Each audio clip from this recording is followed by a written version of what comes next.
punya duit. Kenapa tetap gak bisa sewa? Kalau mereka punya duit. Coba jawabannya apa? Tidak mungkin. Mereka gak disukai, mereka dimusuhi. Pertanyaan penting, saudara. Lalu ribuan orang itu dikumpulkan di mana? Di mana? Lapangan terbuka. Gak mungkin ditangkap mereka rame-rame KKR di tempat terbuka. Di rumah-rumah. Itu yang mengherankan. Jadi lagi sekali kita salah. Sekarang pendeta-pendeta zaman sekarang, jemaat baru 4 ekor sudah maksa beli tanah. Yang 9.000 nggak mikir cari tanah. Sudah nggak Alkitabiah lagi kita. Serius saya berkata ini. 70% yang kita kerjakan tidak ada di Alkitab. Padahal kita ini rajin. Loh, betul tidak? Kalau saya dengar kata pelayanan, ayo, wih semangatnya. Tapi apa yang kita kerjakan? Tuhan kita merintah tidak. Ingat ilustrasi tadi.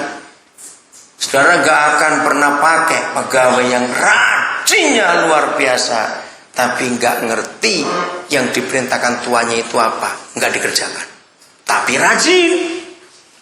Nah, kalau dalam ilmu manajemen, orang ini pasti ngerecoki saja. Rajin tapi nggak tahu apa yang diperintahkan tuannya. Maaf saudara, saya mau beri saudara pola pikir begini ya, dengar.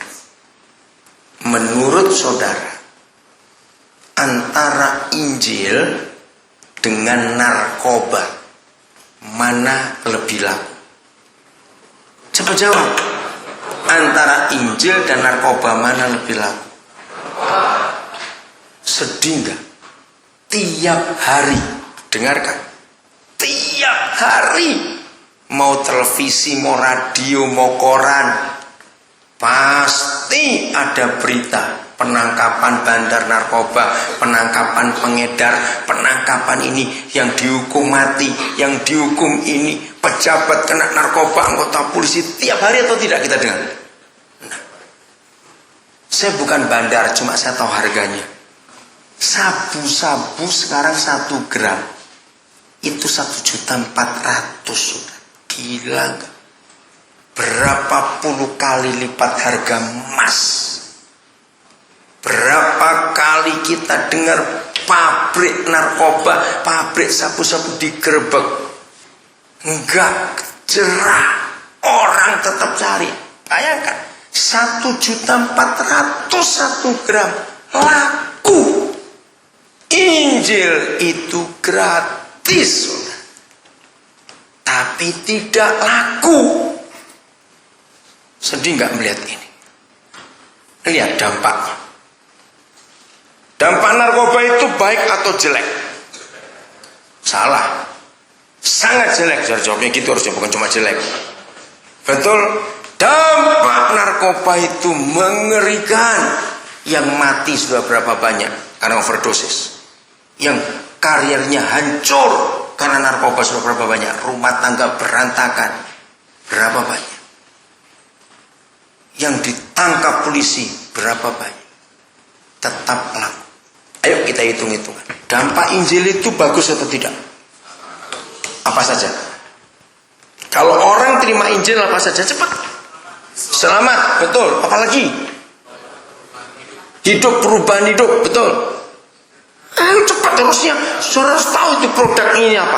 Selamatkan, perubahan hidup, sukacita, damai sejahtera, diberkati, ya cepat, berlimpah. Yang lain tuh kok diam semua, orang bisu itu kenapa diam, cepat jawab.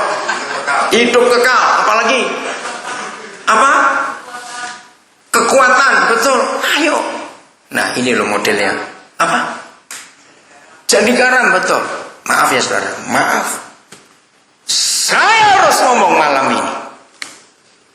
Ini yang menyebabkan gereja bodoh dan setan menang. Karena kita sendiri nggak tahu produk papa kita ini apa. Buktinya ditanya susah bener. Di dalam ilmu bisnis, dengar ya, pabriknya keren, direktur dan para manajernya lulusan luar negeri semua, gedungnya mentereng, packagingnya bagus produk itu. Yang sangat menentukan itu dua bagian. Satu adalah marketingnya.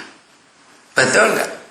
Produk bagus, gedungnya mewah, namanya keren, tapi marketingnya goblok. Yang kedua, salesman-nya lebih goblok lagi. Laku nggak produk itu? Nah, ini yang saya mikir, saudara. Kita ini salesman kerajaan surga. Loh, betul tidak? Kalau kita salesman kerajaan surga, kita harus tahu produk surga ini apa saja. Ditanya, saudara sulit jawab. Bagaimana seorang marketing akan memajukan perusahaan itu kalau marketingnya pun tidak kenal pasar?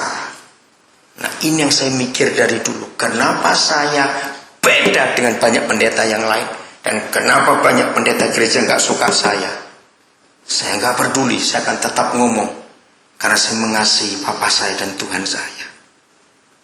Kalau ada pengerja dan Kristen yang aneh-aneh, aktif, rajin, hebat hamba Tuhan, tapi gobloknya minta ampun, maaf, harus diberitahu supaya kita nggak salah terus. Setuju tidak saya ngomong ini? Dengar baik-baik.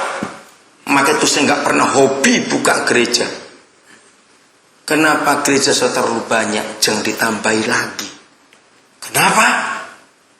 Dengar ini. Suatu kali tahun 80-an yang lalu, Papa ngajak saya berpikir. Daniel, kamu pernah mikir enggak? Saya tanya, apa Papa? Setan dan neraka itu punya visi dan punya misi. Betul? Untuk menjatuhkan semua orang di dunia, semua dengan dosa.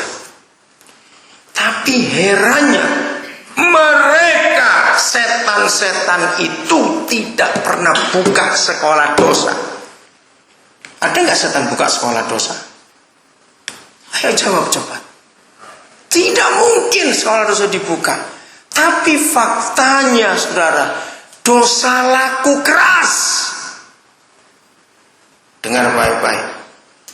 Tidak ada satupun jenis dosa, sekecil seringan apa, apalagi yang gede-gede, yang gratis. Pernah mikir?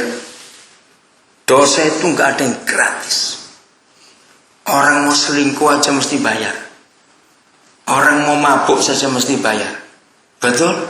Renungkan, nggak ada dosa gratis. Tidak ada, saudara. Mau lihat situs porno, bayar internetnya. Sebut, ada nggak yang gratis dosa? Ayo mikir sekarang. Tidak ada. Judi lebih mahal lagi. Narkoba lebih mahal lagi. Orang berzina takut kena AIDS pakai kondom, bayar juga. Nyewa hotelnya, bayar juga. Jadi nggak ada dosa gratis. Ini yang saya sedih. Nggak pernah buka. Kenapa di belakang ada satu dosa yang gratis, Pak?